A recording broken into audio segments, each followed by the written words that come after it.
Welcome home. Hey, thank you. It's glad to be here. Where you been? What you been up to? Working. I've been living in Atlanta, Georgia for like the last, probably 10 years. Damn. It's been a minute. Working. What have you been working on? Reality TV shows. I found my way into reality TV. The last one was The Housewives of Atlanta. Check it out. Bravo. College Hill. I did 2 seasons of College Hill, Celebrity Edition.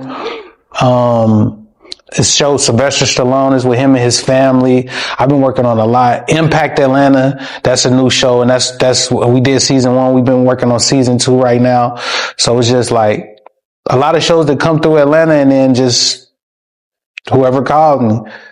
And I got an independent project too that I'm working on. That's really finna be like some shit.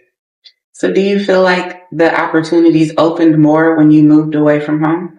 Yes, definitely. And I think that's because of just, geography. So is the big fish, small pond theory true? Big fish, small pond. Yeah, I would say. Yeah, I would say. Okay. So what is your definition of success? My definition of success is doing what you love and being happy doing it. You're successful when you do that. So when people say that nobody's made it out of Nap, what's your answer to that? They've been making it out of Babyface. They've been making it. They've been doing it. Nobody that you know probably ain't made it. But it's possible. There's a lot of people making it every day. It's just like you asked me, what's your definition of success? So when people like nobody's made it out, it's like, what is making it out? So if your definition of success is doing what you love and being happy, then you made it. Because you're in Atlanta doing what you love and you're happy, right? Yeah. Okay. So how does that translate to your music? My music tells a story, and I think that's a story still to be told. That's a story, because I've really been focusing in on my videography and my film career, because that's what makes sense. That's what's been working. But ultimately, I started it through the music, and that's the storytelling. So I'm still navigating my space and like, how do I tell my story to the ones that will receive it? And what story do I want to tell? No, my music really been like spoken word. It's been motivational. It has the street element to it because of how I grew up, where I come from. But I always want to be like motivational and just be a motivating positive force or a positive voice. You went to Atlanta and met some people that you helped create a story behind. Can you tell us about the Water Boyz? Oh, Water Boyz. So a little backstory. When I first went to Atlanta, like, I was, can I cuss? I was fucked up. I used to walk around here just trying to find my way. I always had grind. I always had to grind. So that was nothing. But I used to, like, once I got the camera in my hand, cause I did music at first. Once I got the camera in my hand, like, I realized, oh, this is the way. So I taught myself. I used to walk. I used to catch the bus to video shoots, and I used to just grind. So when I got to Atlanta, I was fucked. I needed a way to make money, and it's a bigger environment and atmosphere. So it's a lot of everybody shooting videos, but selling water was a thing that they did like outside the club, and just to make $1. You think about it, you spend $4 on a bottle of water on a 32 pack, and you sell each water for $2. You just turn $4 into $64. That profit margin is crazy on some Fortune 500 type. So that was one of my hustles when I was fucked up and first came to Atlanta. So during the pandemic, I was in a position where I wasn't working, and it was like back to the basics. I could go back to my independent content, and I had to hit the streets, and nobody was working. Back to me. And the Water Boyz, they sell water on the side of the road, and it was more and more of them as far as they youngsters from the hood, some of them swarming down on your car, and they was going viral because they in Atlanta. But a lot of people was really busting them down. That's what they call it. That means cashing out. You might have future little cousin out there, and he gonna ride past and see his little cousin, and he gonna give everybody hundreds. So that's what makes them swarm on those expensive cars and stuff. But during the pandemic, it kind of shifted, like what type of water boy was on the corner, and a lot of the neighborhood boys was coming out there. So me not working, I'm passing by them, and I want to show that love because I was one of them. So me showing that love, I just sat back and thought, like, y'all need to brand y'allself, because people are really spending money with y'all in this time because of what y'all are, which is young black man in a time of civil, what do they call it? Civil arrest. Uprising? Yeah, civil uprising, like an uprising. So, I made the brand Water Boyz in the Hood. I put it on shirts. I gave them the shirts. They start selling the shirts. But the community, like everybody in Atlanta, like, yo, that shit hard. All the celebrities, like, nah, y'all done branded y'allself. So just making something out of nothing. And I feel like that's a lot of my story is in that story of the Water Boyz. But it's like over a couple hundred boys right now. And I tell them, if y'all got the hustle enough to make the shirts and the hats y'allself, take this logo, y'all can keep the money, because it separates what kind of hustler you are. Are you panhandling, or are you really like, oh, I'm about to make 1,000 hats? Some of them is like that. And it's over couple hundred boys out eating off that brand right now, and it's just dope experience. I never thought I'd be a mentor, but that's just what it is. That's a testament to who you are. I mean, the ability to make something from nothing and then show somebody else how to do it. Like, if you can do that for them in Atlanta, what do you feel like you can do for people in Indianapolis?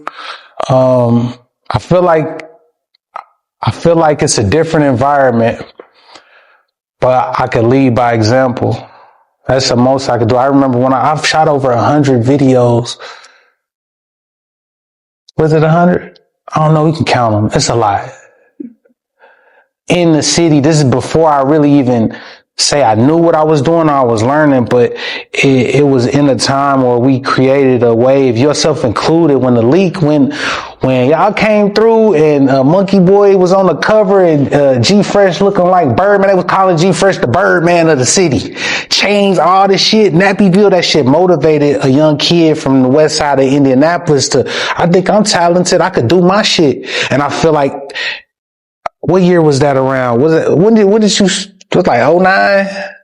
2007 is when the magazine came out.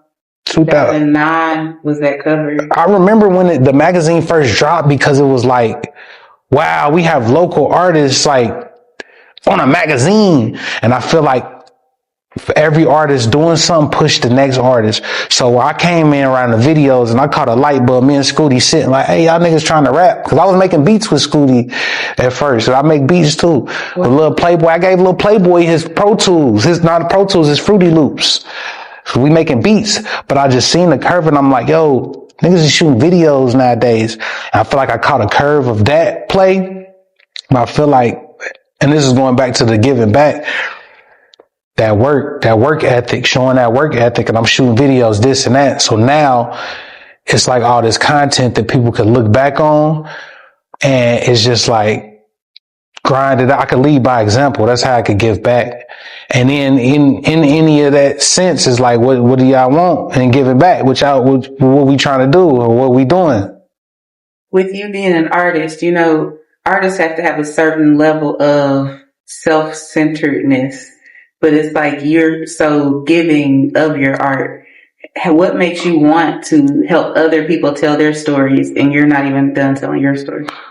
Because I feel like the thing that makes me want to tell my story, the thing that makes me want to tell other people's story, and I'm not done telling mine, is because people giving me opportunities is what helped me excel the most. I come from poverty, and I can grind all day, but you could just be beating a dead horse. But that opportunity, like, hey, let me give this kid a shot. Now you with us. Come on. And then being exposed to different things is what got me working, and how they see, oh, this kid talented. Hey, come work on this, come work on that. So I always give somebody else the opportunity, because that's what somebody gave me the opportunity, and I felt like I was that talented where all I need is that one shot. And you never know what the next person can do, no matter where they from, what they looking like. Like, you give somebody a shot and they turn up on you, you be like, oh, I know I'll never forget who that looked out. So hopefully, like, I could help somebody else to help somebody else. Who gave you a shot? A lot of people, man. Like, a lot of people gave me a shot. Even coming up, like, first, if you let me sleep on your couch, if you looked out, any of that type of vibe, like, anybody I was around, Lil Scooty, he gave me a shot, because me and him went half on the camera. He seen that I was into it. I was Cheddar Man, UGP. I was using their equipment, but I was just so into the music that I wanted to see these artists have visuals. And so instead of outsourcing from different people, Scooty like, hey, let's go half on the camera. And we patched up, and that was the shot. A lot of people gave me a shot, yo. What gave you the courage to step out on faith and just move to a new city? It was a lot of elements. I was DJ Danny. Well, really Dan Roy, my boy Dan Roy, he seen me in Ready Rock and Cho. Hold on. My bad. Ready Rock and Cho. Now, I was with Scooty. He gave me a shot. We ripping and running. We establishing a buzz. But when I met Ready Rock and Cho, they really set me down like, hey, yo, this the game. This what the game is. This what, come work with us and we can show you. And they only encouraged me to work with more artists and to get better. But Ready Rock and Cho, man, them is some real guys, and they solid. And I will forever appreciate Ready Rock and Cho. If I don't say it enough, Ready Rock and Cho. I'm down there, shitty out there forgot. Like, for real. They really set me down, and just it ain't about giving you anything. It's giving me the game. And they did that, and I'll forever be great. I got called Cho after this interview too. For real. So going back to the music, you kind of only do music every now and then. What gets you in that mode to where you're inspired to rap? What gets me in the mode to be inspired to rap? I started with the music, so I might catch a light bulb of an idea, and it might be da da da da da. And I'm like, oh, I'm gonna make a song, and I just pin something off of that. And I realized most recently is like I make music for content, if that makes sense, or I'm just such a visual like artist. Like, you know, Dirk called himself the voice. I like the vision. Like, I got a vision and I see how it, and I put it together like that. So what do you see next? Who do I see next? Well, I'm doing a documentary on the Water Boyz. And we're going to get distribution on that. I got a deal with the Trap Museum. So shout out to Doug at the Trap Museum, Grand Hustle, all of them. We've been putting a deal together with the Trap. So, like, the Water Boyz are going to be like an exhibit, like a live exhibit in the Trap Museum. And then as far as the company, I gave 3 of them. We show that business mind, equity in the company, so they all got a percentage. And then we finna just push off of the documentary success and come out with our own line of water bottles. But that's like a deal. And I feel like when that happens, that's setting my name as an artist overall. And I will be able to have stain on my name to do other projects. Like, he hit on that one. Let's do this shot, along with the TV and film. But I can't necessarily pinpoint it because it's all a blessing. I ain't no telling who will call my phone right now like, hey, I got a job. You want to do this? But I got to stay pushing and stay putting it out there and stick to my guns, stick to myself and who I am. And the city, Naptown, Indianapolis, Indiana, that's a big part of who I am. I come back and I look at the streets, and I remember being out here walking up the streets. I used to stay in this neighborhood. My mama stay right there. I used to stay right there. When I touch back down, my people still here. So I know it's a lot that goes on, and it might even seem like, you in Atlanta? No, when I come back, it's back to the basics. I still remember that feel. I still might have to sleep on the couch. I might have a condo down there, but when I come back, you still on the couch. Hey, nigga, don't forget where you come from. And that's the motivating factor for when I was here on somebody's couch and I'm about to get up and go get me some money and make it make sense. So that's the motivation. And I can't even tell you what's next. Stay tuned.